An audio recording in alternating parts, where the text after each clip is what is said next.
Derrick, welcome back to the Spook House. How are you, my friend? I'm good, Phil. Thanks for having me. How are you? Of course, I am great. Like I said earlier, it's my first episode with my new blow mold back there, so I had to have you on as a fellow, what do you call blow mold enthusiast?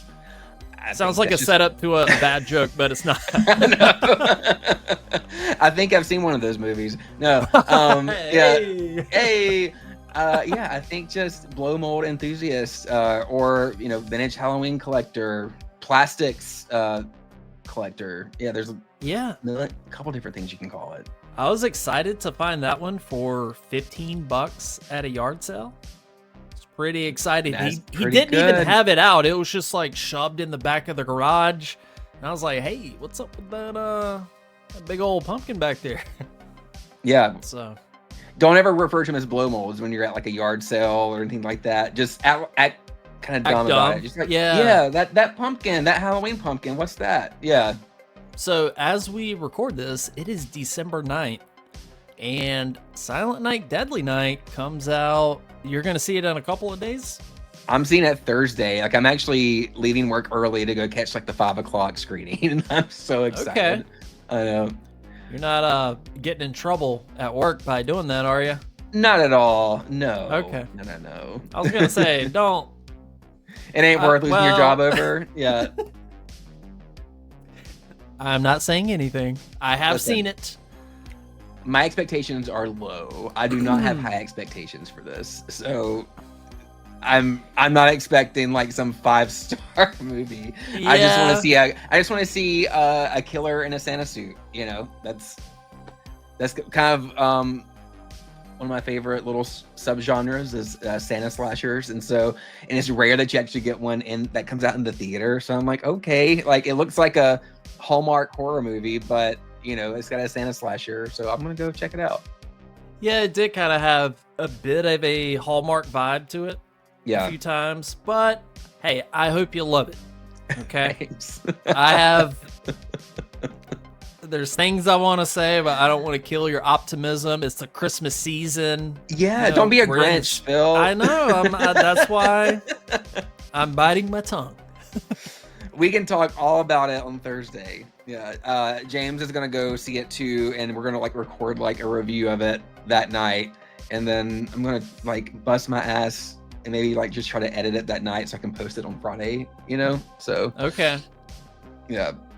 On Friday, I fly down to Florida. I have a cruise on Saturday, so I'll be gone for a week. So wow. Yeah, I know. I'm excited, but just traveling, getting to the airport, doing all that shit, it's a lot. And a part of me just wants to chill and watch Christmas movies or underrated 90s movies. Hey, yeah. I like traveling. That's what we call a segue in the biz. That's right. I'm with you though. I don't like the active travel. I appreciate the destination when I finally get there, but I hate airports. I hate having to just sit there for hours. It's miserable. Yeah, I'm gonna miss my cats, my dog. It's gonna be tough. So it'll be fun though. Y'all are gonna have a good time. Are you gonna record any content while you're there, or just kind of unplug for a week? I mean, there's really nothing to record. Mm-hmm.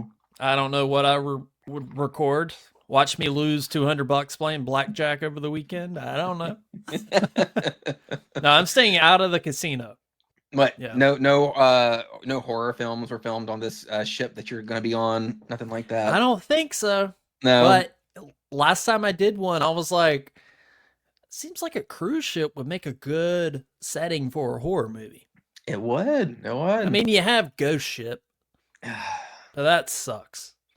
It didn't live up to that opening that it had, at all. People always talk about the opening, and the opening's okay.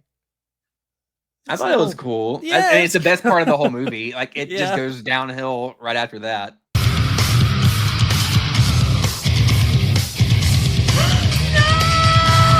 No! Isn't Mudvayne on the soundtrack? It did have Mudvayne. Yeah, there's a video of Mudvayne. I think they're playing at the premiere of Ghost Ship in like 2002.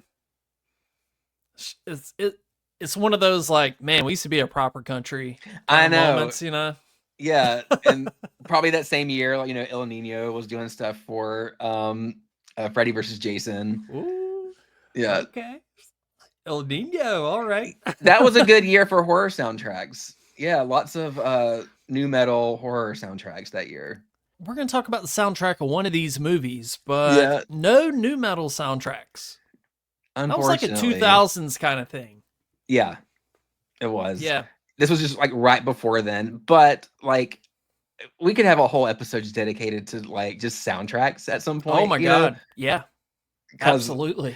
I got a whole bunch of CDs, from these movies I can show Oh, off. dude. We can I've talk got about I got the Hacker soundtrack over there. That's like Oh, Scream's 90s. yeah, it does.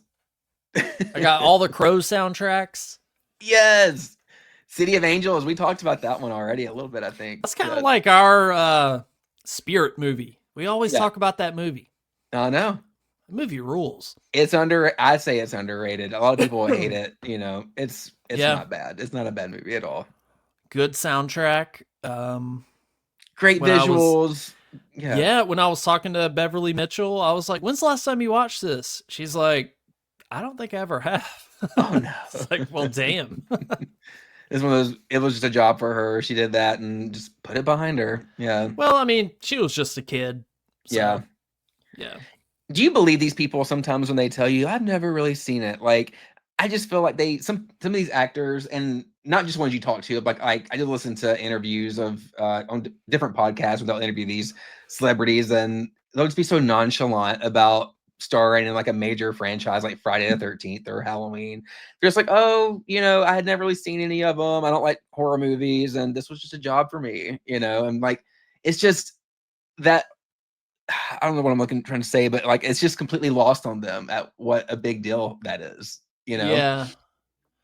Yeah, I could kind of understand that because whenever you're an actor, like that's your job. So, Yeah. hey, they want me to film this movie. Okay. But not watching it afterwards when it's all edited and done Right. with, I don't get Yeah. that. Yeah. So, I don't know. Well, yeah, especially this thing I've worked on for so long. It's like had this turn out, like is there a premiere? I'm probably gonna go to the premiere, right? Or maybe they're just not invited, or I don't know. Yeah, it must be kind of weird working on a movie because I guess you don't know how it's going to turn out. You're just filming these scenes, but there's so much, all the lights that are around you, those are going to be tweaked in post, and the audio is going to be different, and it's going to be edited in a way. So I wonder how often people know that they're making a piece of shit whenever they're Yeah. like at the end of the day, they're just like, oh my God. Like, okay, the creators of this latest, like the Strangers trilogy, it's like, y'all really think this is good when you're making this, like in your writing, like you think this is what people want to see? Really? It blows me away. I'm like, I am blown away. This shit got like the green light to actually make 3 of them, Yeah, like certain writing choices. Like you don't know that Evil Dies Tonight's fucking dumb. You don't know that? Nobody said, "Hey guys, it's kind of corny. This is kind of dumb." Evil dies tonight. Evil dies tonight! Evil dies tonight. All right. But now it needs to die. Just people working on the set of the movie. They're like, "Oof, is anybody gonna tell them? Hey, I don't want to get fired." I wonder. Hey, who I really got a pushed for mortgage. that. I ain't saying nothing. Who really pushed for that? Was this one of those crazy like Jamie Lee Curtis ideas? This should be the motif. This is great. Do you know what I mean? Like, whose idea? Yeah, is I mean, that? I just don't understand throughout the entire editing process, all the phone calls, like, hey, what about if we do this? Nobody had the thought, let's take out the Evil Dies Tonight stuff. Yeah. I don't know. It was so cringe. Yeah. maybe it made more sense in their head when they were making it. Yeah. I don't know. I will say this about Silent Night, Deadly Night. there were a lot of those moments where it was like, why are you doing this? Well, you don't need this. What are you doing? Well, Killer Santa Claus. That's it. Go fuck yourself. What are you doing? I've seen something circulating online. I think it was either today or yesterday about some big Nazi gathering where all the Nazis get slaughtered or something. Oh yeah, I sent a picture of that to the group chat. I was like, why is there a big Nazi rally slaughter scene? And that's not even like the worst part. And like, okay, well, you know that that's going to happen, so I'll say this. Okay. My big problem with that scene is obviously not that they're killing Nazis, but it's just so heavy-handed and lazy. Like, hey, who's bad? Nazis. Yeah. Nazi rally, giant fucking Nazi flags. It's like just so lazy. Like too on the nose, I guess. Yeah. And in 2025, that shit is more shrouded in like Proud Boys and that kind of shit. It's not. Yeah. It looks like they're in a World War II museum. It was just so on the nose, and yeah. Well, we'll have to circle back after I see it on Thursday, and I will let you know, my full thoughts. Yeah. I wish that was my biggest problem with the movie. I'll say that. Rohan Campbell, that kid can't catch a break. Halloween Ends, The Monkey. It's like somebody put him in a well-written movie, please. he's not a bad actor. No, yeah, he's great. He's not a bad actor. Yeah. He's just taking work wherever he can. I wonder if he's just going to get kind of pigeonholed into these roles now. This is kind of what he's just going to do. Yeah, I don't know. Next, he's going to be in the Blumhouse My Bloody Valentine remake, probably. He's going to be the minor. Yeah, I could see that. Or, yeah, apparently they're going to reboot Saw. So I don't know. Again? Okay. Yeah. But there's a lot of movies they say that they're going to reboot or make. And it's like, a lot of the times when you see a headline, it never comes to fruition. It's just like, yeah. So we've been hearing about like Gremlins 3 for years. And like, I feel like there's been all this chatter. Oh, there's an official date for Gremlins 3. It's, Christmas 2026. And I'm like, I'll believe it when I see it, because we've been hearing about Gremlins 3. Kind of like the Beetlejuice 2 sequel. Every 3 years the rumors would swirl. Okay, they're really doing it, but that's been since like the early 2000s since they've been making these rumors. You know who's the worst offender of that? Well, there's two movies: Trick or Treat and Killer Clowns from Outer Space. I swear to God, every year, hey, there's going to be a new movie. I'm like, stop. Yeah, either do it or don't. Shut up. Yeah. Put up or shut up. Yeah. South Carolina came out there. That's right. Well, that I feel like what's the news on The Collector? In The Collection, there's supposed to be like another Collector movie. Like, I keep hearing like, okay, we're doing it, and then we're not doing it. We're doing it. We're not doing it. I like those movies. Me too. I think they're cool. Yeah. I think they're better than Saw. Yeah. Did you ever see Hellfest? Did you watch that one? I don't think so. It's pretty good. The ending leads you to believe, like, it gives you the idea. It's like, okay, they could take sequels in like a million different directions. If they just do it. That's a cool movie. The premise of it, right? It's like isn't it found footage? No, not Hellfest. No, Hellfest is the one that's set at like a theme park during Halloween, and it's like all the haunts and little scares and stuff. Well, but there's an actual killer who like makes his way like into some of the mazes and stuff, and is stalking this like group of kids, and chaos ensues. It's like it actually had a theatrical release. It came out around the same time Haunt. If you've ever seen Haunt. Yeah, I liked Haunt. Okay. So this is similar idea but bigger budget. Did you ever see Haunt Season? I did an interview with the director guy at that film festival. That's where I saw it. It's really good though. Is that kind of like that? Like it's a haunted house situation and Yeah. but Yeah. real stuff It's is really happening, good. kind of stuff. Yeah. Mm-hmm. You said this on a previous episode.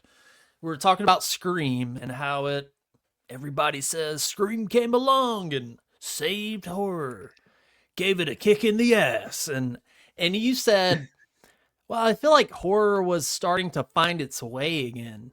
I guess I just want to ask, like, what do you mean by that?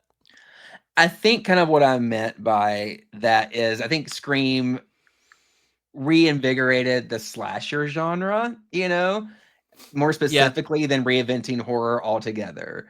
Because when you say that, I get because people talk about, all right, well, like towards the end of the 80s was really like, the decline of horror movies. No, you're talking about just slasher movies. You're talking about because Halloween 5 and Friday the 13th 8 kind of and Nightmare 5 kind of bombed and weren't well received in 89.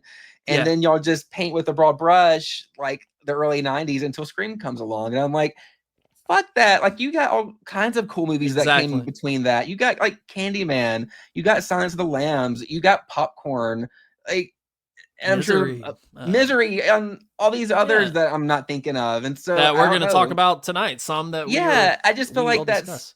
I don't know, like Scream's a great movie, but I'm like I don't give it credit for that, Right. I give it credit for, kickstarting a new like genre of like teen slashers. That I will give it credit for that because I can't point to anything else during that time that says, okay, this was kind of what these movies are trying to imitate. No, I mean, obviously I do give all credit to Scream for that, but saying that it saved horror, I'm not buying that. Oh, and Yeah. Bram Stoker's Dracula, like Sure. come There's on. so much to talk about.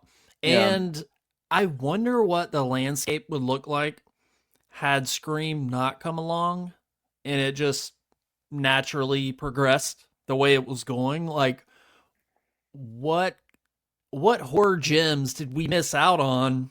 Because after Scream came out, they were like, get me a sexy teenage cast and a guy in a mask that's picking them off one by one. Doesn't matter. That's what's hot right now. Right. Because there was I a know. lot of shit that came out after Scream. So while, yes, Scream revitalized a lot of things, it also like put horror on pause from naturally evolving. I don't know. Like it That makes had sense. No, because that's a good question. Is so what scripts didn't make it that really should have because these Sure. studios just wanted a quick cash in on Scream imitation, kind of like how they did with Friday the 13th and all that slasher boom in the early 80s. So yeah, it's Yeah. just rinse repeat, but it's a little more like they have a little more budget, I guess, behind them. The writing's a little bit snappier. The movie's a little more polished, so that's a little bit how they're different. But Yeah. I don't know. And look, I love Scream. Mostly oh, just for sure. I love the first one. I like to various degrees the sequels and everything, but people give Scream this big credit of, oh, thank you, Scream, for saving the horror genre. It's like, well, box office wise, sure. Creatively, that's Not for debatable. me. Yeah. Yeah. I think, and I get it. It's such a big gateway horror movie for so many people, and I don't ever want to like yuck someone's yum, and I'm not because the Scream's fucking amazing. I'm Yeah. just tired of talking about it. Like I'm tired of Yeah. seeing it on like Instagram. Every day is I got a ghost face, Matt. Oh my god, can we like can we do something else? You're about to upset the gays, Derrick. Listen. They can come for me all they want to. I'm a Scream. I have like I said, I've got a whole Scream little shelf behind me. So fuck off, Scream gays, because I'm one of them. But like, gays. there's more to horror than just Scream. Like, let Ghostface be your gateway drug into even cooler movies. No, and Derrick, you are a real one. Okay, you know your shit. 80s, 90s, pre-Scream, post-Scream. Yeah, that's why I love you. And no, you're right though. A lot of people, they discover Scream, maybe a few others, and they're like, well, I did my homework. Yeah. All I right. know. Yeah. And There's a lot of that. there's lots of that, and that's fine. That's what you want to be. That's cool. I'll talk about it with you, but you know, Well, if your there's a whole lot more. Instagram is going to be like, look at me in my ghost face mask, it's like, well, I don't know. I don't I'm know. just saying. Like, does it have to be your whole personality? Does it have to be? Right. Does it have to be that? Yeah. Yeah. We should Y'all move know on. who you are. Y'all know who you are. Yeah. All right. Well, with that said, me and Derrick had the idea of talking about some underrated 90s movies that we haven't seen. We have Death Machine from 1990, Ravenous from 1999, Baby Blood from 1990, Lord of Illusions, directed by Clive Barker, of course, 1995, and Body Parts, 91, right? Mm-hmm. That sounds Yeah. right. Yep. Yeah. A wide variety there. Wide variety. And we had more to pick from. We could have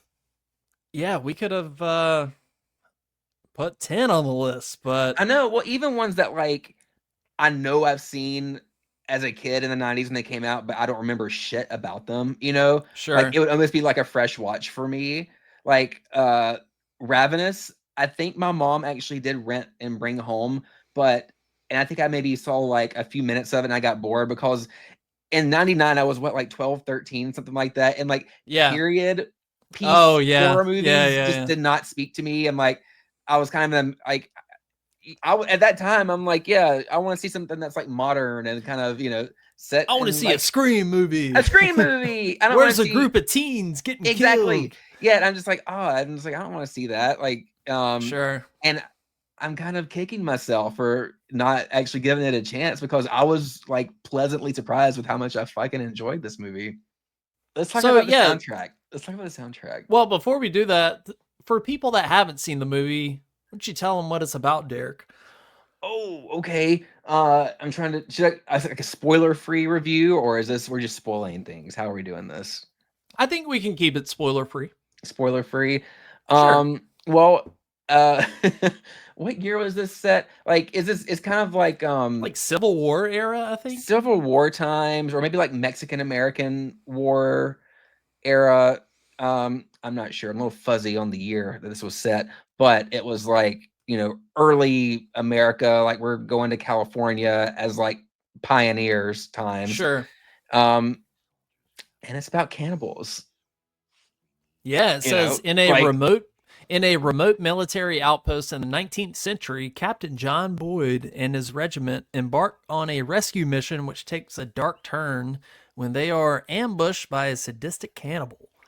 So yeah, it's kind of a journey across America, early 19th century, and they think Oregon Trail, Sure, Oregon Yeah. Trail. Perfect description. But yeah, it's a nice period piece. It's a very unique movie. People want to say it's a comedy. I've seen people say it's a comedy. I don't think it is. I think it has some comedic moments, maybe. Yeah. And And the music that they put over it at times, I mean, hokey. you could put a bluegrass banjo picking song over like anything and make it look comedic. Yeah. And they do that at one point in this movie, but I'm like, what I'm seeing is different from what I'm hearing. Yeah. If we're doing like percentage wise, how much of this is comedy, I'd say maybe like 5%. Sure. Yeah. Like it's I don't think it's comedy at all. I think maybe unintentionally, you said, with like how they place like some of the music over certain scenes that are happening on the screen. But yeah, and also there's a couple of characters that, I mean, David Arquette. He's David Arquette. He's David Arquette. Yeah, for sure. He plays that like kind of kooky character. Yeah. And Jeremy Davies from The Black Phone. Yeah. Like his reaction to a few things is pretty funny. But yeah, I wouldn't say it's a comedy. But yeah, like you, I was pleasantly surprised. I don't know how I missed this movie. Yeah. I'm going to play a little sample of the soundtrack. This is kind of the main theme.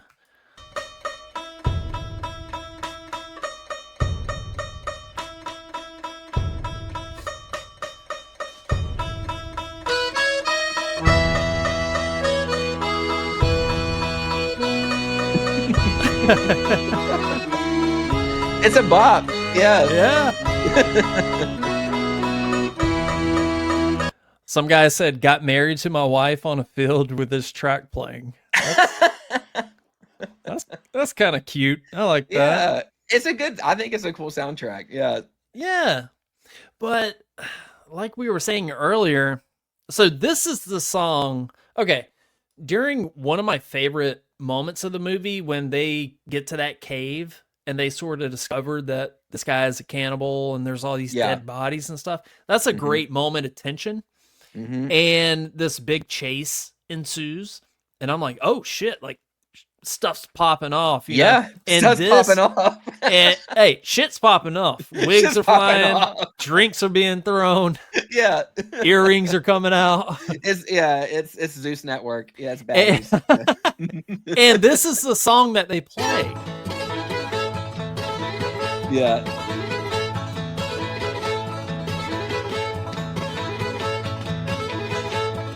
That was a choice. Yeah. You know what I mean? That was a choice. I agree with you on that one. I'm like, I would have picked something a little more tension inducing or encouraging than that, you know? Yeah. Even just like their main theme would have been cool, you know, for that. It doesn't always have to be some fast or whatever, but yeah, that kind of, I did catch that too, and it took me out of it a little bit. I'm like, that's a choice. Yeah. That's a music choice. Because right before that, like you said, shit's starting to pop off and like, the story is starting to reveal itself, you know, and there's a real tense moment when you see it's like, oh shit, like this person's the cannibal, you know? Yeah, exactly. Yeah. I would definitely give this one a rewatch. If it comes out on 4K, if it is out on 4K, I'll get it. But yeah, if you have never seen Ravenous from 1999, rent it for $4 on Amazon, like Derrick and I had to do. Every movie we picked, I was like, wow, another $4. Okay. $3, $4. This episode costed us like $40, you know, combined. You know? It did. But I'm so glad you picked this one, because when we're going through these lists, I would have never suggested that we watch this, because I think I just had that in my head. I'm like, oh, it's like a period, like cannibal movie. And I remember just not even finishing it when I was a kid. And I didn't even get to like that big reveal, you know, I made it not far at all. I think I made like the opening credits, and because it starts almost kind of like I don't know. You remember Dances with Wolves? I never saw that. Yeah. Okay. Well, it opens with a similar like battle scene and this guy getting carried off, and I was like, oh, I don't want to see this. So yeah. Yeah, I know what you mean. Like whenever my dad would rent stuff from the video store, it'd always be some. I don't even think I ever saw Braveheart, because I'm like, oh, old stuff. Yeah. And looking back, I'm like, oh my God. I was so ignorant. Yeah. Yeah. I did watch Braveheart though, because my dad wanted to see it, and it was rare that my dad wanted to see any movie that just wasn't a Western or go to the theater at all. And so I'm like, oh my God, my dad actually wants to go to the theater. I'm gonna go and watch Braveheart, you know? That would be an epic theater experience. Yeah, I saw that probably way too young, you know? And I was just about to say wrecked. 95. I was wrecked with like the ending and like, you know, I gotta watch that.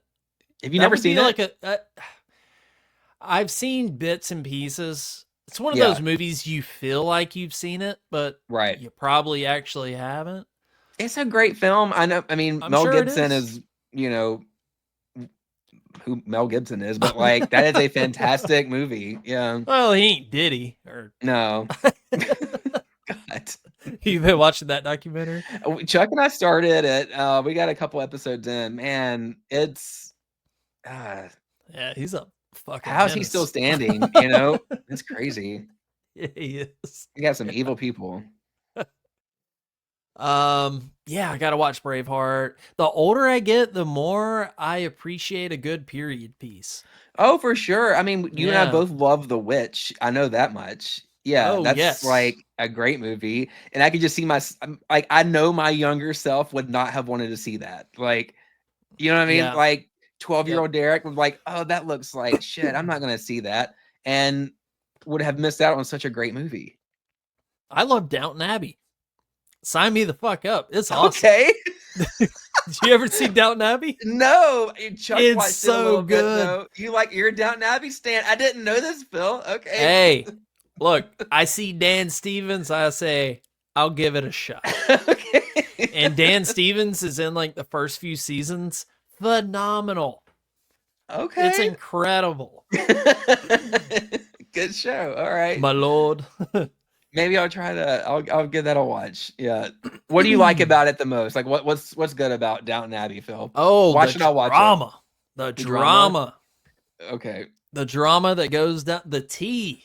The actual tea and the tea. Okay. But yeah, give Downton Abbey a watch.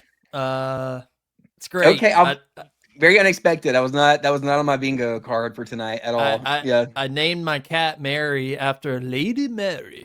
Okay. From Downton. I was watching a lot of Downton Abbey at the time when I got Mary. So Is Ashley a fan as well? yeah, she kind of introduced me to it. Really? Yeah, okay. and I wasn't sold on it, but like I said, Dan Stevens, I'll watch him in anything. He's just one of those guys. And yeah, it was great.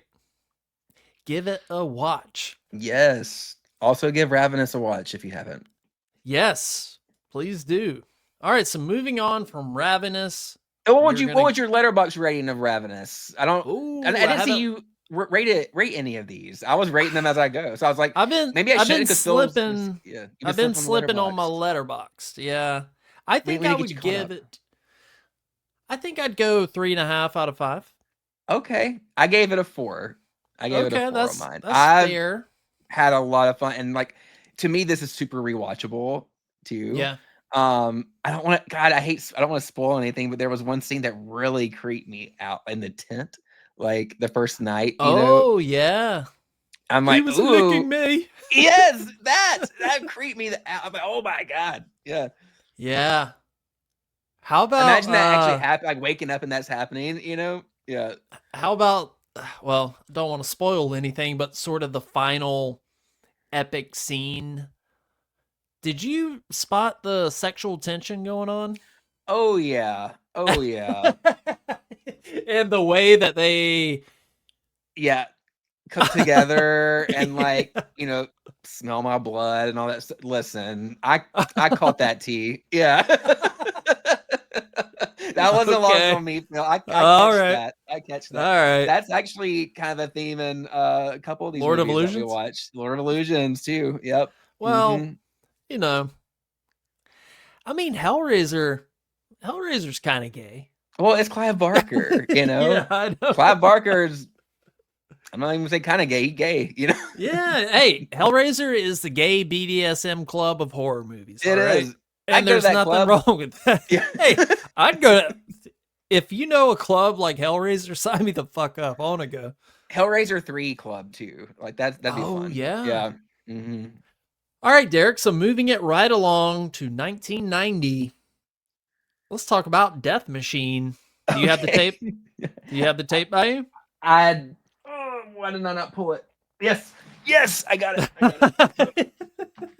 It's a Vidmark. It's a Vidmark tape. This is a tape I thrifted years ago. I think I thrifted this one years ago. That's a good find. I was like, that cover is amazing, and I never got around to watching it. Incredible cover. A great cover. Let's see that bad boy. Whoa! Yeah. Is that embossed? The claw is embossed. Yes, it is an embossed claw. Yeah, that is cool. Yeah. Death Machine. Yeah. Love that cover. Yeah. It kind of reminds me of in New Nightmare when the little mechanical Freddy hand kind of reminds me of that. Yep. But yeah, Derek, what did you think of Death Machine? Wow, I'm trying to think the best way to Wow. describe Death Machine because there's a lot going on. The first thing I noticed, I'm like, I are told all you we have Terminator 2 at home. yeah, it is. We've got Terminator 2 at home. Yeah. It's like, okay, but all right, did you notice how all the characters were like names of famous horror directors, but like the No. last and first names were reversed? Like there was Scott Ripley. Oh yeah. Yeah. Right. Yep. Or no, Scott Ridley. Scott Ridley was one of them. Yes. There was oh my gosh, Phil, I'm just gonna pull these up because Carpenter John. there was a John Carpenter. There was a John Carpenter in the movie. Yes. There was. There was. How did I miss this? Death Machine. Okay. 94 was Death Machine, I think. Oh, So 94. Okay. yeah. Yeah. Brad Dourif, not necessarily Jack Dante instead of like Joe Dante. There was a Sam Raimi in there. Wow. There was a character with the name of just Yutani. Like Wayland Yutani from Alien, you know? Oh, I don't. Oh, you're the alien. So okay, there's two characters. There's one that named Wayland, and there's one Yutani. Wayland Yutani and Alien is the company that they all work for, and that sends them to the planet to bring back the aliens. So they can turn it into like a weapon. So Wayland Yutani is like the big So Scott Ridley, that was Richard Brake's character was named Scott Richard Ridley. young Richard Brake is in this. Yes. And he has many scenes alongside Brad Dourif. So just imagine how awesome that is. Yeah. That was the highlight of the movie for me, just seeing those two on screen playing off of each other. Yeah, me too. And Richard Brake? Is that what I said? Yeah. He plays this like asshole like CEO character, I think, really well. He has this like bleach blonde hair too. It reminded me of like, okay, Hackers meets T2 with a super low budget. You know what I mean? Yeah. I loved some of those super cheap graphic overlays, kind of the Terminator scan sort of visuals, digital screens. It's like when they're explaining how they're gonna have to like hack through this big. Okay, so the premise. Do you have the premise of the movie in front of you, like the synopsis? Okay, how do you say that? Armaments? Yeah, Armaments is experimenting with the ultimate fighting machine, which is part human, part machine. So far, the Hardman project has been unreliable and has killed a number of innocent people. The genius behind this project is Jack, who lives in a world of models, toys, and magazines. When he is fired by Kel for killing a few corporate officers, he unleashes the ultimate killing machine called the War Beast against Kel and those who would help her. All right. So yeah, Jack is played by the lovely Brad Dourif, who has this like nasty long greasy wig. The whole movie, he looks like Maynard James Keenan when he does like a Perfect Circle stuff, you know? Yeah, he always wears like during that. I was like, Maynard, is that you? And he just has his own little like almost like apartment in this like warehouse or this facility where they're making these weapons. And yeah, he has his own little side experiment called the War Beast or whatever, who he can program to take out his enemies. And like the more like the higher your fear is, like the more like scareder you are, he can like find you easier or something like that. Yeah, I'm glad you paid this much attention to the movie. This was a peripheral watch for me. I watched it. I didn't absorb it, you know? Yeah. I didn't really know what the fuck was going on. I watched it and I could not tell you what the fuck is going on because like my best guess of this, Phil, is that okay, so these hackers are trying to infiltrate this company to kind of take them down. But once you get inside there, you have these different, I don't know what you call them, like the best way to describe it is almost like department heads or people who work for this who are like competing against each other to be like in charge, and they start like killing each other. And yeah, Brad Dourif has this machine that he's using to take out all of his enemies, so he can be like the head of this company, kind of a thing.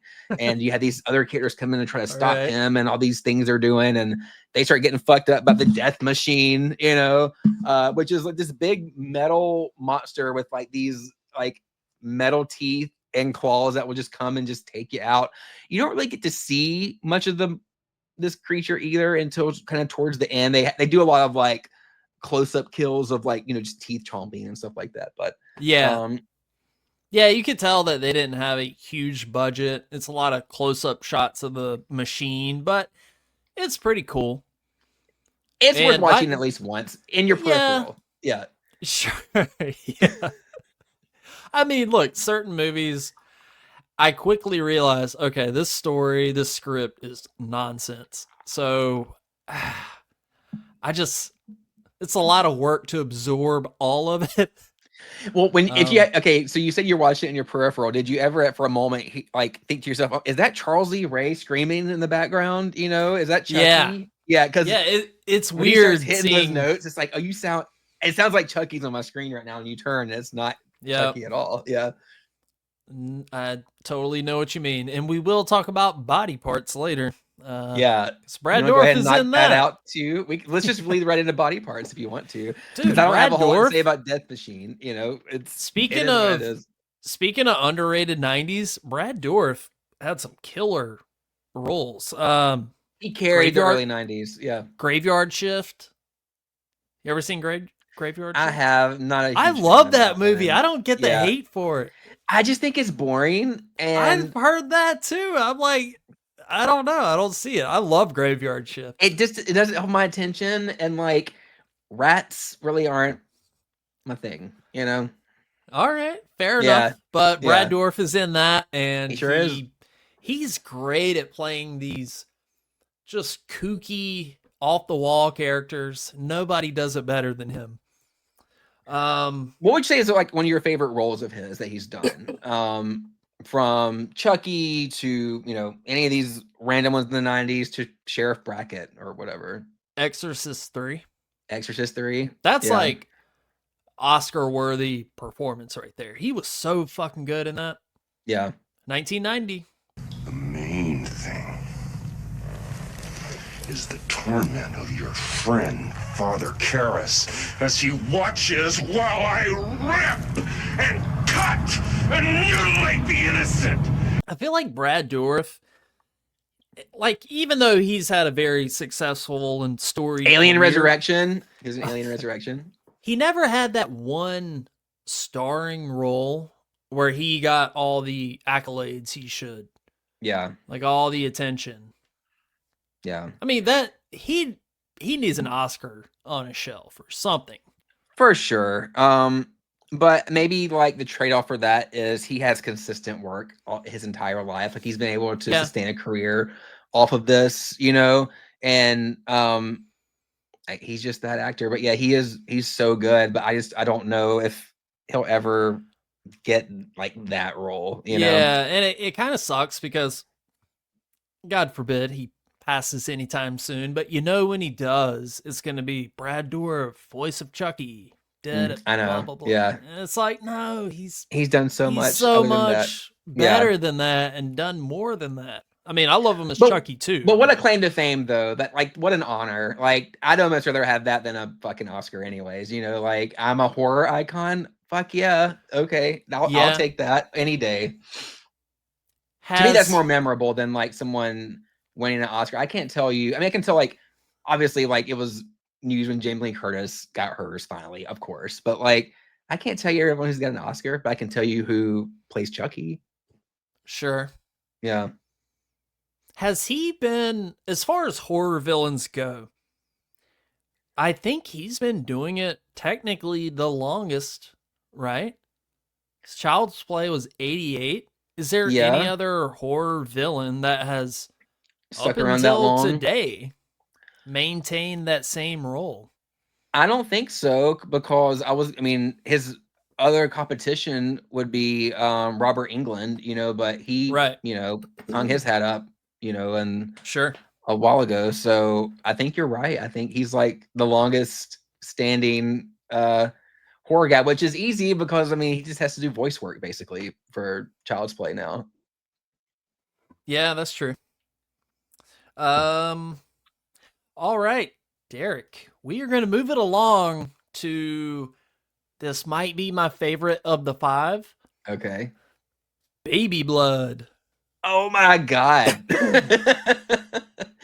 Yeah, this was a complete blind watch for me, and I'm so glad you brought this up because and suggested that we watch this because this was like the second time this has been recommended to me, and it's been on my list for a while. I'm like, all right, like the first time someone said to watch it, they said this movie is fucking awesome, and I know you're gonna love it. I'm like, okay, I'll add it to my list. So, God, like, what did you think? Sorry, I just took over. Oh no. Yeah. I loved it. So I will say this. I watched the first half of it and got tired, had to go to sleep. And I went to bed thinking, man, this movie's kind of fucking boring. But when I picked it up the next day, when once again, shit starts popping off. And I was like, okay. Like once it gets going, it gets going. Yeah. It takes a second to get there, but like, yeah, you can tell it's kind of crazy and wacky from like from go. First of all, it's French, and you know, let's tell the people what it's about. When a strange creature crawls into a woman's uterus, she becomes a killer in order to feed the tiny terror growing within her. There you go. That's it. That's it. And yeah, she works at like a circus, and help me. My memory is a little murky on this. How does she get impregnated? It's just not kind by a human, right? No, it's you see like this POV of them bringing in this like crazy jaguar, but you don't know what it is at first. It's like these guys are trying to unload like this creature from like a cage, and all you see is like from the animal's POV, and so I'm like, what's happening right now? And but clearly something's wrong with this animal, and they're talking about how it's acting kind of bizarre.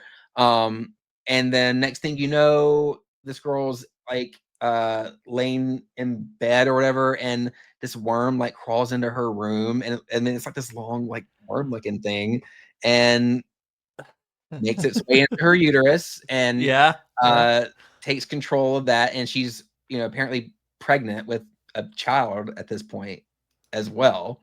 And she has to do what it says. It has some sort of like telepathic connection with her. It craves blood, and it tells her, if you don't do this, I'm going to claw my way out of your stomach and basically kill you. So do you know who is providing the voice?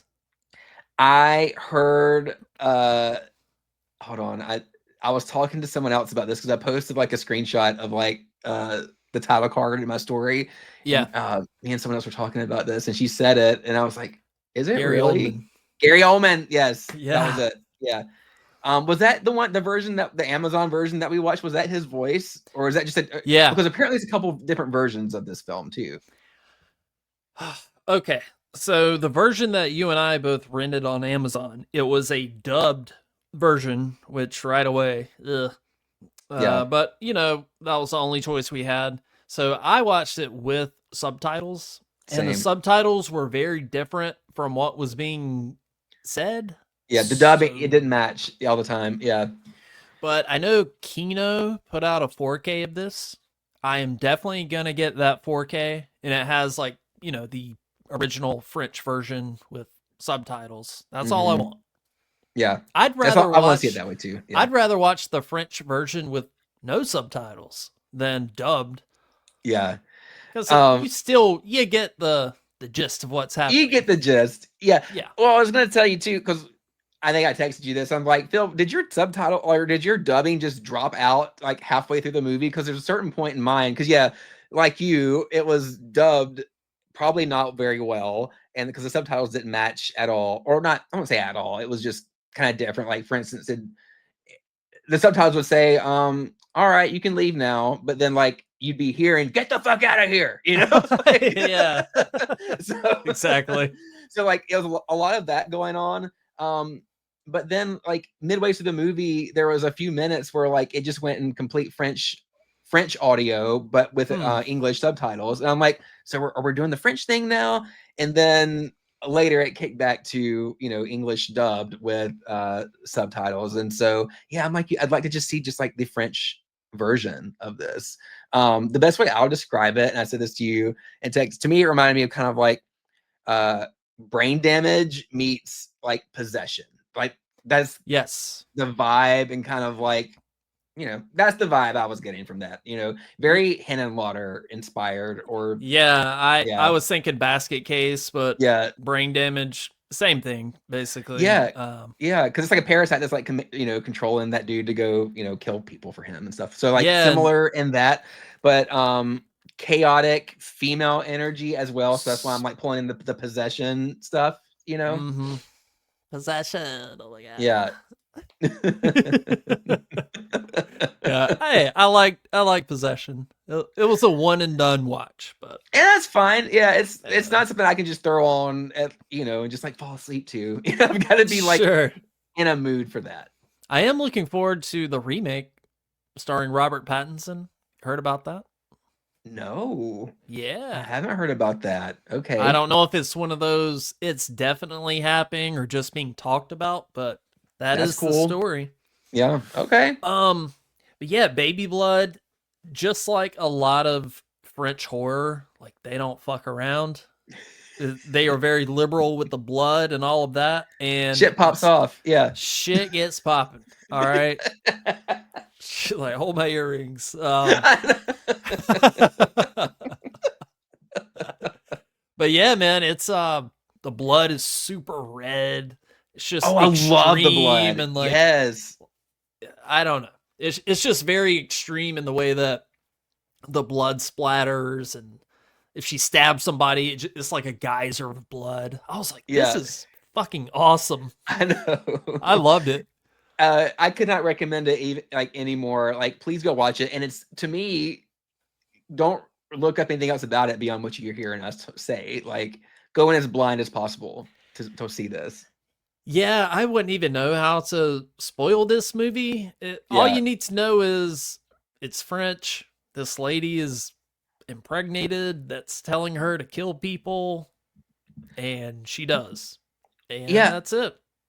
And if you're like a VHS or a physical media hunter, apparently the English title of this, when it came out on tape, was called The Evil Within.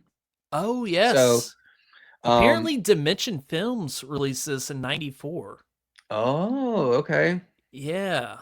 How much does the tape go for? I don't know. You know, Beth, Elizabeth K on Instagram, she was talking to me about it, and she was showing me her tape. This is, I'm going to show you what the tape looks like. It's that. You've probably seen it before. Okay. Yeah. I kind of want one that says, "It's time to feed the baby" as a tagline on it. Yeah. That's great. I wonder how much it does go for on eBay. Let's see. Oh, there's one for like $7. There's one for $12. Nice. $8. Oh, what was Letterboxd rating for this? What would you give this? I would say 4 stars. I gave it 4 stars. I gave it 4 stars. Yeah. Just because it's a bit of a slog, at least the first half. But like I said, you know, once it gets going, it stays going. Yeah. Chuck actually sat down and watched a little bit of it with me. He says, "Derrick, what the fuck is this?" I'm doing research. I'm like, leave me alone. This is actually really good. You know, I'm at work. I know. I'm on the clock. Leave me alone. Yeah. I was like, there's no possible, because he came in, I think, like halfway. And I was like, there's no possible way I could explain to you what's happening right now. That's like great. You just have to watch it from the beginning. So yes, if you haven't seen Baby Blood, go do so. Do so. I think you will enjoy it. All right, Derrick. So we are going to move it right along to Lord of Illusions.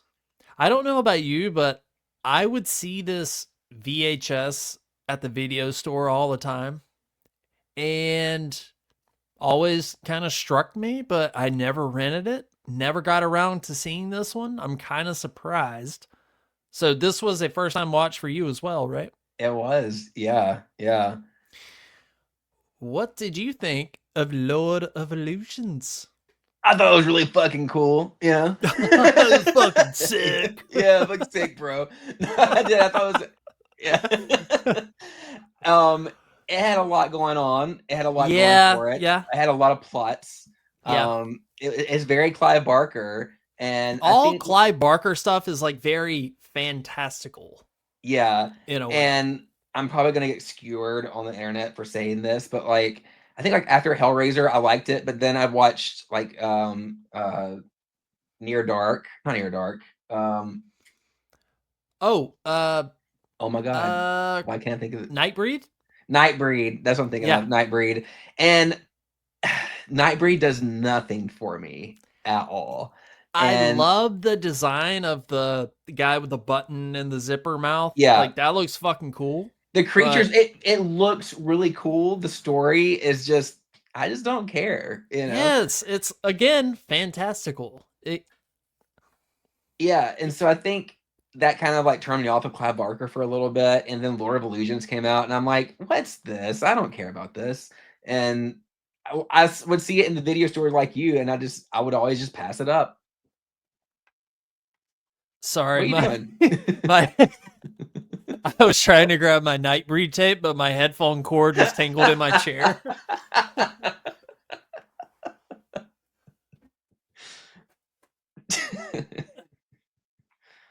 All this work. Phil in the background doing squats or something. You know, I don't know what he's doing. Yeah. Scooting my chair Yeah. like a fucking kid.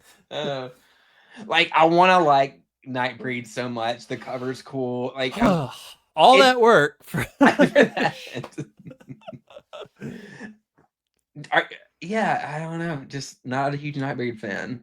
But yeah, I don't know. Some of the character designs look a little fucking goofy. Yeah.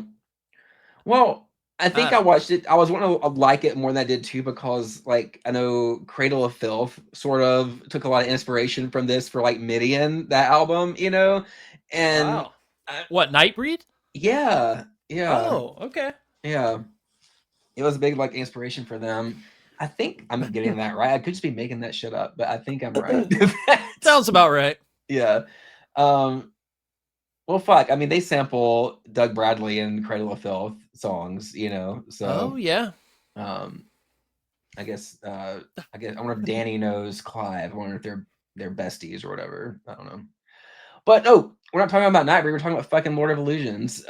Which, yeah, another one I was pleasantly surprised with. I was surprised with the cast. I didn't know Famke Jensen was in this at all until she showed up. Yeah. Were you aware that she was in this? I don't know who that is. Oh, she what plays Famke plays like basically the damsel in distress. She's been in every Taken movie. She was in. She was. Oh, yeah. She was Jean Grey in like the X-Men movies. She was the teacher that ends up with Josh Hartnett and The Faculty. Oh wow! Yeah. She's in. She deserves an Oscar for overlooking that fucked up haircut. I know. She was also in this awesome early 90s like Cinemax movie called Model by Day, where she's like this model, but then she's like this superhero ass kicker at night kind of a thing. I don't know. I've always liked her. People kind of gloss over that little angle in The Faculty. That student teacher angle. Yeah. Uh-huh. Mm-hmm. What if it was like, I don't know, the gym teacher? He's dating the girl. Well, is it kind of like, I don't know if it's said, but it's maybe implied that Zeke's been held back some, you know, like he's probably 8, like he can vote. You know what I mean? Like he's 18. Yeah, he can vote. Old Scatman Zeke. And Daniel von Bargen, he's in this. Actually, he was in The Faculty too. What was he in The Faculty? He's like one of the teachers. He aggressively drinks a water bottle. Yes, like, yes. Will be on the test. Yes. Yeah. He's one of those just character actors. But yeah, Lord of Illusions, it had some cool moments. I like some of the special makeup effects. Oh my god, the CGI, pretty fucking rough, but It was like 95. 90s rough. It kind of like, do you remember when you first saw Reptile in the Mortal Kombat movie? Oh yeah. That's what it kind of reminded me of. Like Yeah, that. yeah, totally. Yeah. But well, when I saw that when I was a kid, I was like, yeah, Reptile. Yeah. You know, when they actually pull him out of like the ninja body and like the actual reptile version of him, you know, like Sure. just looks like he just grabbed Roger Rabbit, basically, you know, like it looks like some cartoon. Yeah. That's what the graphics were giving. But I thought the story was cool. I love a cult leader story who actually, you know, has powers from the devil and all this shit. You know, I thought that was kinda I neat. did. I love the magician scene when all the swords fall on him. Yeah, That when was everything very was going cool. wrong. Yeah. And I love that the crowd just sat there and just watched him get stabbed to death. Yeah. As he's screaming. But I guess they just think it's part of the show. But why didn't he just Yeah. say, fucking help me? You know? Like I don't know. Stop the damn match, by God. my God. Good God Almighty, he's gonna kill him. We've got to go see wrestling at some point, Phil. We got to. Yeah. I would love to. But like cheap, like flea market. Can I meet wrestling. Rhea Ripley? Yeah, I'm talking about like let's go to the fair and watch wrestling. You know? Oh, okay. Yeah. Parking lot wrestling. So no Rhea Ripley. We can go see her too. Yeah. Yeah. Okay.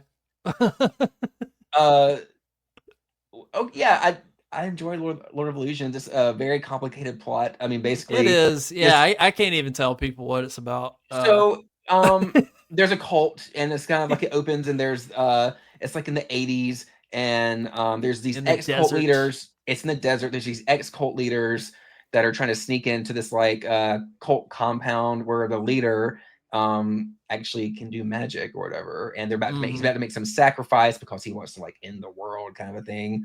Well, they foil his plans and he ends up getting shot or whatever, and they think he's dead. Flash forward years later, there's a detective and he gets assigned like this case to like investigate some crazy shit that's going on. Yeah, he's like a private investigator and he kind of stumbles upon some shit. Yeah. And surprise, oh yeah, he stumbles upon the killer twink. Yeah. Yeah. Found him. Yeah, he's still alive. I was like, boy, this is a Clive Barker movie. I know. There's some those magician assistants. There's some gay undertones in that. Yeah, and even at the end, he's like, we were supposed to be together after all of this, you know, and Famke Jensen ends up shooting him in the head again because well, I don't want to spoil anything, but yeah. Lots of mid-90s CGI, which I'm kind of forgiving of. Like, do you find yourself being more forgiving of like 90s CGI than you are of like recent absolutely CGI choices?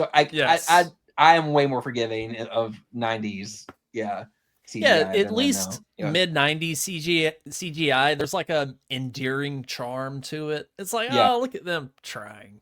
Well, they would mix it with like practical still. Sure. Like, it was almost used to just enhance like a practical effect, you know? Mm-hmm. Like I know I'm referencing Mortal Kombat again, like, but you had Reptile, but then that looked like that cheesy CGI at one point, but then you had Goro, who was like a practical effect, you know, creature with 4 arms. Yeah. So yeah, so it's almost like they didn't completely lose their way in the 90s yet. They were just experimenting, but damn. Yeah, the moments like in this movie when it's full CGI, that's when it looks like shit. That's when you get that like Langolier style Lawnmower Man 2 shit. Microsoft 95 screensaver.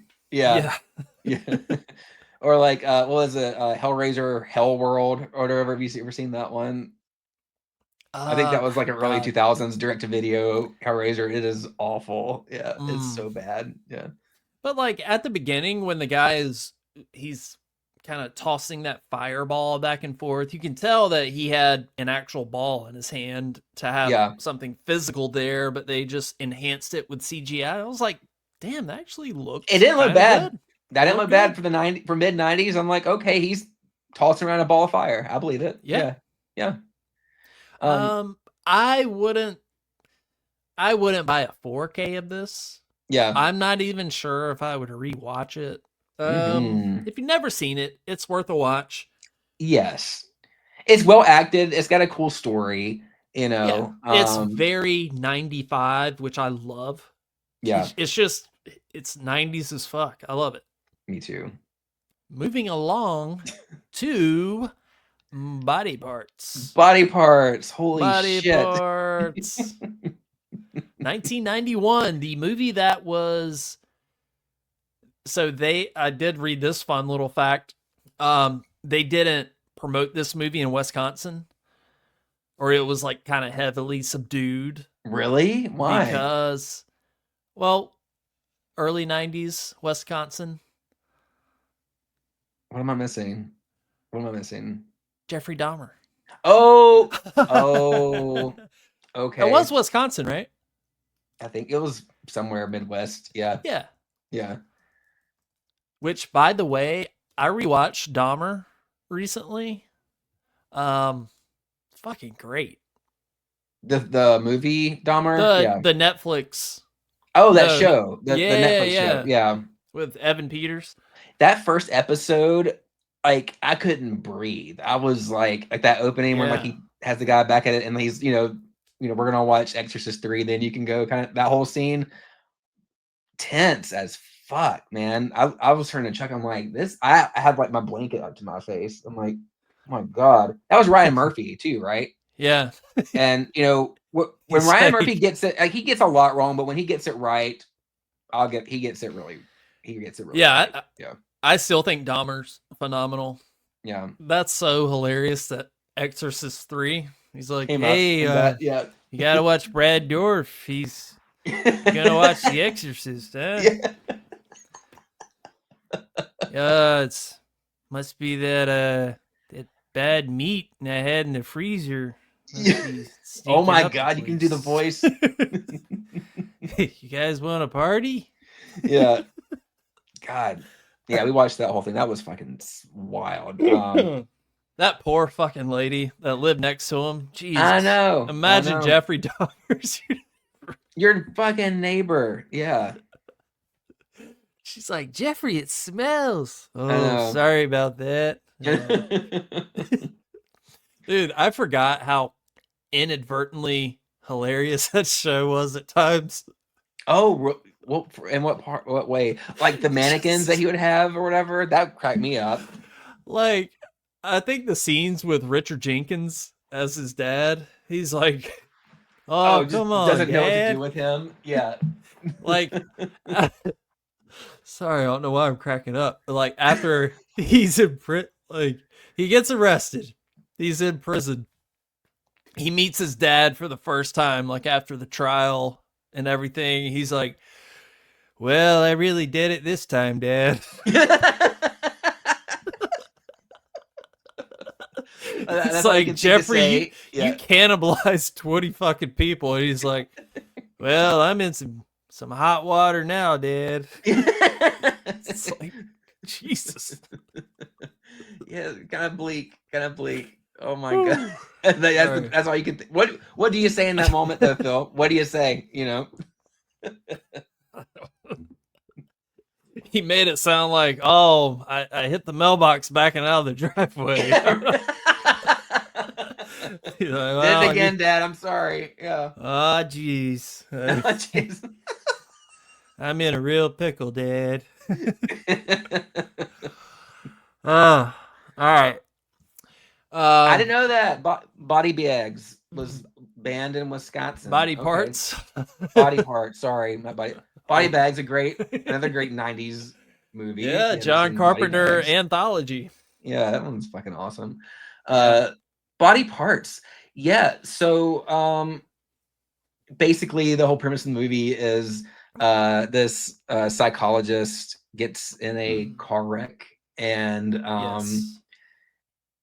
his wife is at the hospital. The doctor comes out. She's like, your husband, he's stable, but we can't save his arm, unfortunately. but we had this, cutting edge procedure where we found a donor and we can just like use that arm and reattach his arm and he'll have an arm again. Yeah. And she's like, oh, well, can we wait till he wakes up? And the doctor's like, no, look, we have to do it like right now. And she's like, okay. And so they attached this like arm to him. Which turns out belonged to a serial killer. Ooh, yeah. And also they've been attaching the other arm, the leg to other people that were in similar situations. Brad Dourif shows up. He has the other arm. Yeah. Some dude has like a leg, Yeah. And these body parts just start like you basically taking over these people and they have like a mind of their own. Like the guy that like has his legs, like is driving in his car one day and he hits the gas. He just hits the gas and floors it and he can't stop it or whatever. The main guy played, was it Jeff Fahey? I can't think of his name. Fahey. He's like always waking up in the middle of the night trying to strangle his wife, like she's like, stop that, He was also in this Lawnmower Man. Yeah. Have you ever seen this? I did when I was a kid. I have seen it. I haven't seen it in a long time. I haven't. I don't. It's fuzzy. All I remember is there was a like a mini series about the Branch Davidians in Waco, Texas, and like how David Koresh was like obsessed with that movie. Yeah. Did you watch that show? I did. It was great. That was pretty good. Yeah. It was very good. It was infuriating though, like what the ATF did to those people. But yeah, and I was always amazed too. It's just like, because I mean that was what in the early 90s when all that was going on, mid 90s. I was a kid. I didn't really pay attention to like the details surrounding that. I remember maybe seeing like on the news, like all the coverage and stuff like that, but I never really, knew about what was actually going on. But watching this mini series, I'm just like, God, he actually had like really intelligent people just completely brainwashed. Like he had like attorneys and people with these like professional careers who he somehow convinced to just like turn their wives over to him. And just I'm just like, how in the world, man, that was wild. But hey, you can watch Lawnmower Man. Yeah, he is obsessed with Lawnmower Man in that movie. Yeah, I'll be honest, the way the world's going, if somebody came to me and was like, hey, free rent, free food, you got plenty of VHS tapes, all you got to do is just live here, I'd be like, well, okay. You got internet? Do you have internet? You have Wi-Fi? Can I still do the podcast? Yeah, but any profits you make, you have to give to me, kind of a thing. Oh. Yeah. You gotta let me fuck your wife, of course. Yeah, that's because they all do. They all do. They just let him. Okay, or even worse, like, well, you gotta fuck me.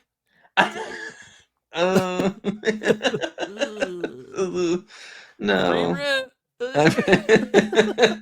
Honey, do you care? Like, hey, you want free rent or not? Ain't nothing free, Phil. Ain't nothing free.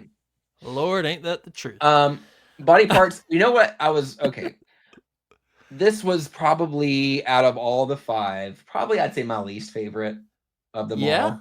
Yeah. I liked it more than Death Machine. I think Death Machine was just so wacky and like. Yeah. I think that's like, okay, this is like this is not a serious movie at all. They tried to play body parts serious, and to me it just didn't land. I don't think enough happened in between like him getting like the arm and like the finale, how they I don't remember that for, but like enough didn't happen along the way to the payoff wasn't worth what I had to sit through. Yeah, this would be a great premise if you gave it like a Frank Henenlotter style. Just go fucking crazy with it. Or like Idle Hands, Sure, yeah. Like, obviously very close to Idle Hands. When you're talking about like possessed body part movies, it's been done better. Like Idle Hands is one. There's one called The Severed Arm from I think the 70s. That's I think really cool. there's some other ones. Is there one called The Hand? I think I don't know. severed body, like possessed body part movies. It's a genre in its own, but probably not a whole lot to pick from. But this definitely fits into that category of films. I don't think it's one I'd probably ever watch again though. Yeah, this is more of a thriller, and it should have been a balls to the wall horror movie. Yeah, given the premise. It was a little tame. Yeah, a little tame. Yeah, for the premise. Yeah. And even when Brad Dourif shows up, I had this thought: he should have been the lead of this movie. 100%. As opposed to, I think there's a reason why Jeff Fahey, he has one of those faces, like you've seen him and stuff, but he was never that. He never broke through to that leading man status. And I think there's a reason why. He's just a bit bland. A little bland. He's basic Cable. I'm gonna sound so shallow by saying this, but he's not that hot either. He's not like leading man hot. There's other dudes like in that era who had more aura and he doesn't have aura. Not at all. He's very flat and hate that haircut on him. Didn't work. Yeah, that's I feel that way about a lot of actors, like Jeremy Renner. He's there. He's got the same haircut. He's that guy. I felt the same way about John Cusack, and I know a lot of people love John Cusack. He's just one of those actors where if he's in a movie, it just he hasn't done much in a while. He was in a lot of stuff there for a while, like in the early 2000 kind of era. 90s, High Fidelity. 90s, yeah. Especially when he started entering the suspense horror, thriller kind of universe. 1408, man. Identity. Identity. Yeah, I was about to say this too. I get Identity and Vacancy understandable. Up. Yeah. John Cusack, I can't with him. I think he's such a one-note actor. So look at me sounding like Quentin Tarantino, just talking shit about actors, Yeah, what's up with Quentin Tarantino? I know, Quentin, chill. Don't come for Matthew Lillard. He's fine. He's fine. Quentin Tarantino says a lot of shit. I know. He's getting old. Ignore him. Ignore him. Oh, man. He's once Quentin goes full boomer, it's over. It's over. He's going to be ranting out of his ass. I know. He's going to say some shit. He's going to say some shit. Think about Matthew Lillard, all right? Yeah, right. Scream. You got Nev Campbell, okay, and you got Matthew Lillard, all right? It's shut up, Quentin. Go Paul Dano, all right? Yeah. Paul Dano. I like Paul Dano. Paul Dano is fine. There's nothing wrong with him. There's nothing wrong with him. There's nothing wrong with Matthew Lillard. So, Quentin, relax. Don't be that Out guy. of all the people, Matthew Lillard? Seriously? Matthew Lillard, yeah. Yeah. Where'd that come from, Quentin? The fuck? Yeah. Yeah, I don't get that because I could understand if he was just known for Scream and Scooby-Doo, but he's done dramatic stuff and he's a good, legit actor. He is. He did 13 Ghosts. Come on. Well, I was thinking more like SLC Punk and She's All That. Oh, wow. What was that movie with George Clooney he was in? He played a very understated kind of role. Oh, man. Did he? When did this come out? When was this? 2010, I think. Huh. The Descendants. Yeah, it was just kind of like a drama movie. But yeah, he was good in that. Okay. Not wacky Matthew Lillard, just a very baseline. Yeah. Normal dude. So yeah, I like wacky Matthew Lillard. I think that's his superpower is, playing kind of that wacky character, he does it really well. Kind of like Brad Dourif, he can play certain things very well. So yeah. So body parts. Yeah.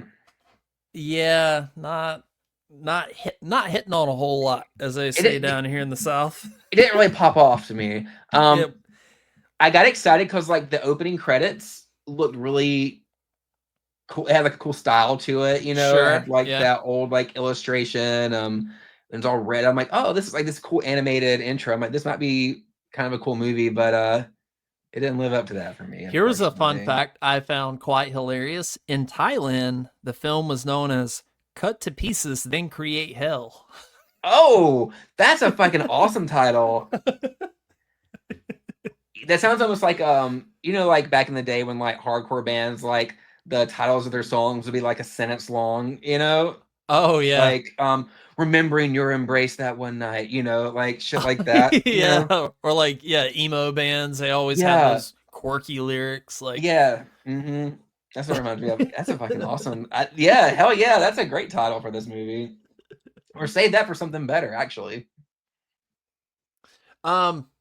Derrick, what are some other? Oh, wait, remember I said it got a bonus movie. Ooh, I watched Metamorphosis too. Yeah. No way. Yes way. Like Metamorphosis, the alien factor. Yes.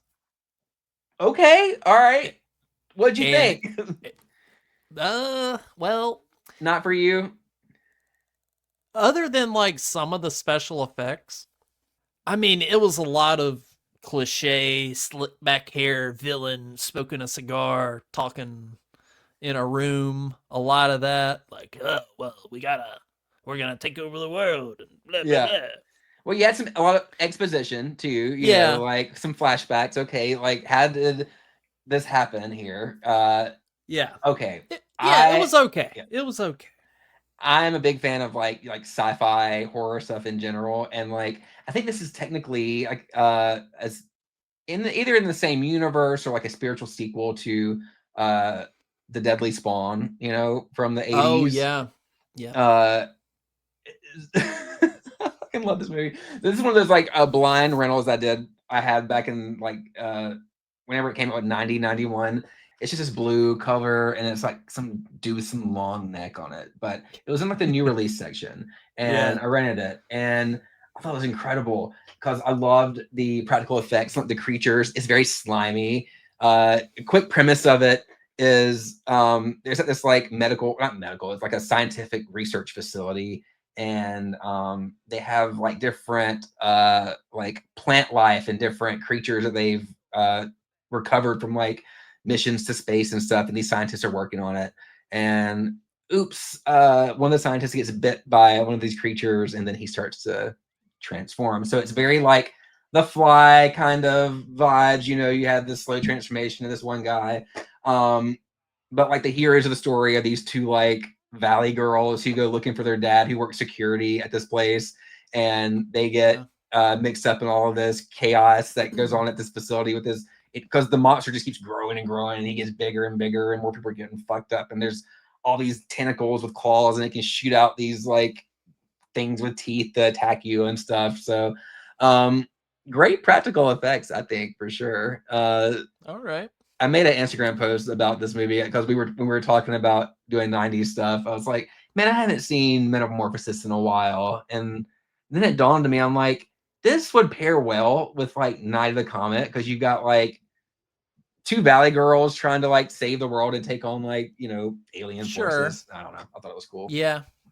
I love that you love this movie so much. I don't know if I would ever watch it again, but yeah, I'm glad I watched it. There's maybe it's, I don't know, I've watched it recently too, and I still have like the same feeling about it as I did when I was a kid, but maybe because I saw it as a kid, I appreciate it more. You know, I've recommended movies to people that I've loved as a kid, but they've never seen, and they watch it and they're just like, I just didn't hit the same. I'm like, maybe just this is one of these you had to have been a kid to really appreciate it originally. Sure. So. What are some other underrated 90s movies, Derrick? I would say gosh, Phil, there's so many, and the ones we've talked about, I don't know, I mean, are they considered underrated? I've been holding up this tape for 10 seconds. Oh my god. Brain scan shit. Yes. Sorry, I was looking away. I do that a lot when I I'm was like, Derrick. thinking. Sorry, Phil. Yeah. Oh, it's Brain okay. Scan, great, definitely underrated 90s film. Nightmare on CD-ROM. I know. God, It's even got Edward Furlong in it. Edward Furlong as the lead, and he's got this like dramatic limp, you know, like. Didn't you see the Instagram videos, that guy talking like John Connor? He's like, Mom! Yes. Mom! Come on! Yeah. Call Mom. Call Mom now! Now! No Come on! fate. No fate will we make. Mom! She's gonna blow him away! Yeah. Come on! Yeah. But yeah, Brain Scan is awesome. Killer 90s metal soundtrack. Yeah, it does. Edward Furlong's room is so cool. Edward Furlong with, you know, he still has the like Terminator, the T2 hair, you know? Yeah. Yeah. Oh gosh, hold on. You put me on the spot with this, Phil, because I know I'm blanking right now. Dr. Giggles, I think, is a good one. You ever seen Dr. 93? Giggles? Not yet. Dr. Giggles is fun. Definitely Body Bags. I mentioned it earlier. Body Bags is a great time. Yeah. Warlock. I think the Warlock is really cool. Yeah. I love Warlock and Warlock 2. Warlock 2 is really cool. Was Waxwork, was that 90 or? I think that was 80s. The sequel might have been 90s though. Okay. Yeah. Popcorn is a huge favorite of mine. I know Popcorn. it is, and you know what? I don't think I've ever seen it. Oh, Phil. Or Oh, Phil. Don't Phil me. Oh, Phil. But I think I started to watch it one day and I didn't finish it. Yeah. It's a Jill Schoelen classic. Takes place in a theater, right? It does. It's your girl Jill's in it? Jill's the lead. And she's singing Jingle Bells. She's not singing Jingle Bells, but so the premise of it, it's like the film department of like a college, and they're trying to raise money for the film department, and so they rent out this old antique theater, and they're going to do like an all night like horror-thon.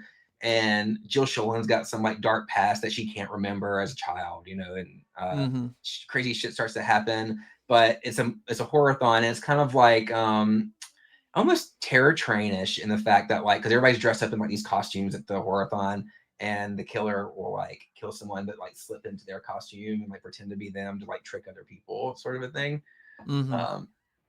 Very cool, underrated 90s slasher movie. Okay, I know it's very beloved. Yeah, I love the logo of it. The poster is like my favorite poster art of like all time. Like if people ask me like, hey, what's some of your favorite poster art? I'll always reference Popcorn because it sticks out to me. Like scanning like the shelves of the movies or the Blockbuster and stuff like that. It always grabbed my attention. It's all that green and that big pop of color. It's just so fucking cool. Another good 90s movie. I know we've talked about this one before. Night of the Scarecrow. Yes, 95. Oh, hey there. And he like walks through the hay. Yeah. Yeah. Got some I love that puns movie. in it. I do too. Got a cool van scene. I always have to like watch it like this because there's like a strobe light and that like hurts my eyes. Oh yeah. Yeah. With John Hawkes, I think. Is that who that is? Okay. I think so. Yeah. Yeah. I had on the tip of my tongue. I was going to mention you earlier. You ever see this? The chase with is that Christy Swanson? Charlie Sheen and Christy Swanson. I think I thrifted that too, but I haven't seen it. Yeah. Is it horror? No. Okay, it's just a good 90s movie. Yeah, great. Yeah. Quintessential 90s movie. Yeah. Have you seen Hard to Die? I don't think so. Okay. Hard to Die is fun. I think it came out in like 92, 93 or something like that. It's technically 1990. Okay. It's technically Sorority House Massacre 3, but it just has the title Hard to Die. Okay. Really Five fun. lingerie models are terrorized by a series of murders in their office building. They suspect the janitor, who witnessed past killings. Mm-hmm. Kelly Maroney, Yep. Jim Wynorski. It's good. Okay, cool. It's a good time. It's campy fun. Like, it's not a serious movie at all, but it's a good time. I think it's the best out of those three, like the Sorority House Massacre movies. All right. It's got like, okay, so there's like Sorority House Massacre and Sorority House Massacre 2, and those are kind of like linked together and try to be like a sequel to it. But what's funny is like it's the girls is basically the same cast from Sorority House Massacre 2 in Hard to Die. And the killer is the same. I don't know. I just don't want to say a whole lot, but it's good. All right. Yeah. What else, Phil? I know we're just missing. We're like gonna kick ourselves for not thinking of like some really obvious 90s gems. Let me just scan. I mean, Silent Night, Deadly Night 5. Hello. I haven't seen that in forever, but isn't it often considered like the best sequel? I think so. Yeah. Yeah. When it comes up in conversations, people do reference it a lot because it's so just over the top, with like it came out at a time too when like there were a lot of like killer toy movies popping off, like demonic toys and Child's Play, Dolly Dearest and Dolls, and it kind of leans into like toys that kill kind of a thing. Dude, Dolly Dearest 1991. That Dolly cover Dearest is that I like cover Dolly used to Dearest. scare the fuck out of me. That face, yes. Yeah. I think Yeah, she looks scarier than Chucky. I believe it. Yeah. Let me just do a little scan of my like shelves still. Stuff that would jump out at me. It's okay. I don't want to put you on the spot or anything. No, it's fine. I'm fine with this. The Convent, I think that's 90s. Is the Convent 90s? 2000. Convent's cool. Don't read anything about it. Don't look at the All right. cast because there's a surprise appearance. Okay. What'd you think about American Werewolf in Paris? Is that 90s? Oh my gosh. Yeah, that's 97, I think. 97. What a great soundtrack. Yeah. So, yeah, dude, that Bush video. That Bush. It's that Bush song. Yeah. Nothing Your mouth hurts like your mouth. All your mental armor. Yeah. Drags me down.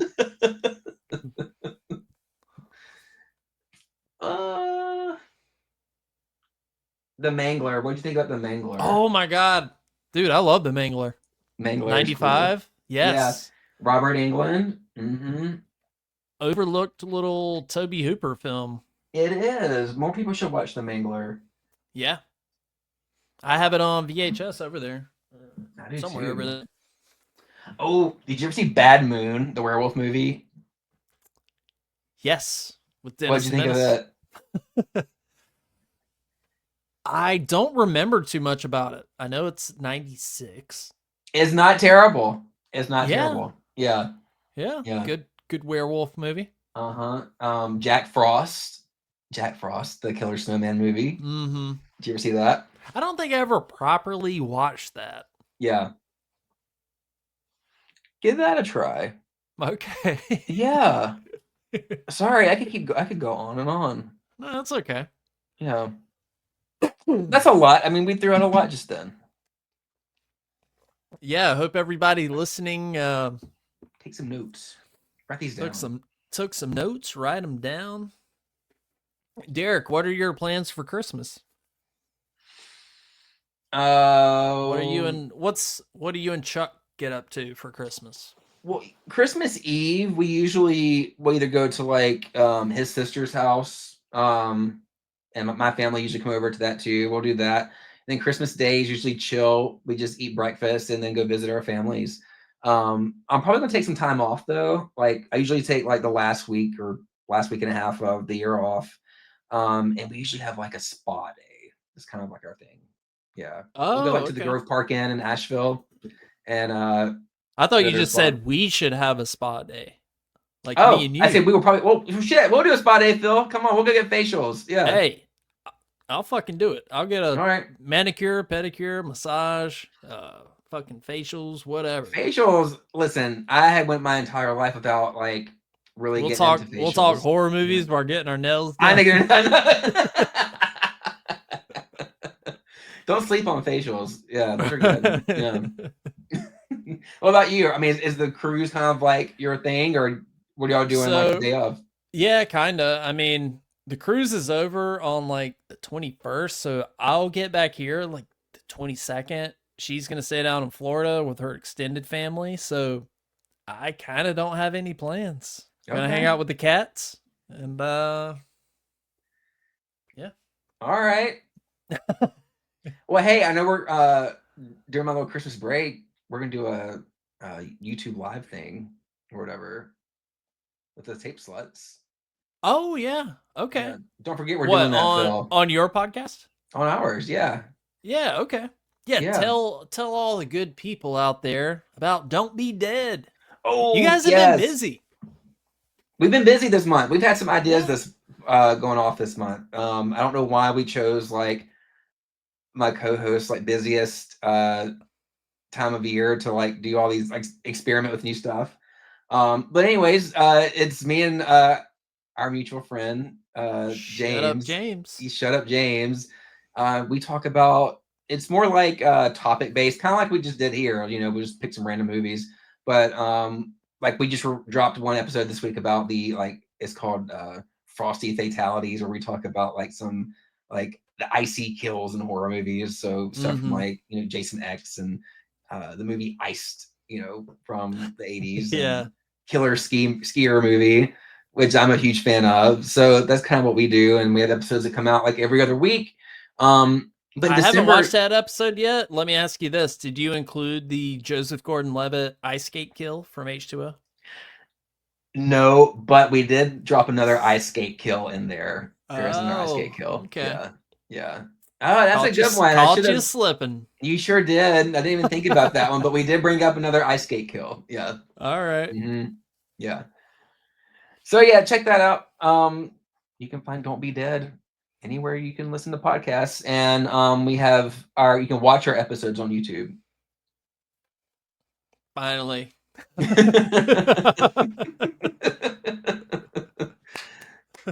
You know, Phil, we were just trying things. We're figuring it out as we go. You know, you just got to throw things at the wall and see what sticks. There you go.